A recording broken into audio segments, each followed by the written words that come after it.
Hubungan pertemanan bisa jadi musuhan, bebuyutan disebabkan karena perkataan yang melukai.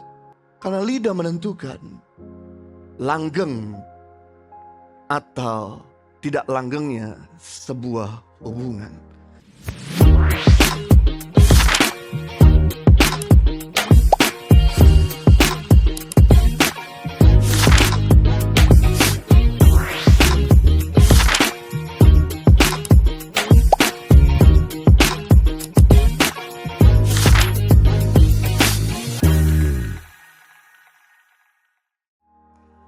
Meremat perkataan artinya adalah mengendalikan lidah, mengekang lidah, memerintah lidah, menjadi tuan atas mulutmu, menahan kata-kata, menjaga perkataan dan mengontrol perkataan. Rupanya kata lidah di dalam Alkitab, kalau Anda baca dari awal sampai akhir, ditulis lebih daripada 168 kali.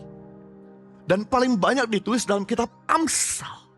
Berarti kalau kata lidah ditulis sampai ratusan kali dalam Alkitab, lidah adalah sesuatu yang sangat penting untuk kita pelajari. Lidah adalah sesuatu yang sangat penting untuk kita latih. Agar lidah kita berfungsi kepada hal-hal yang membangun dan bukan untuk meruntuhkan.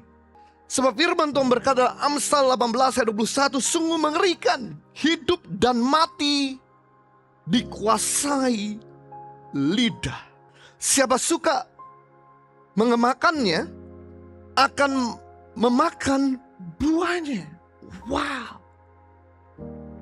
Binasa dan hidup seseorang ditentukan dari lidah. Naik atau turunnya karir seseorang ditentukan dari lidah. Berhasil dan gagalnya sebuah usaha dimulai dari lidah. Selamat dan bubarnya sebuah pernikahan ditentukan dari lidah.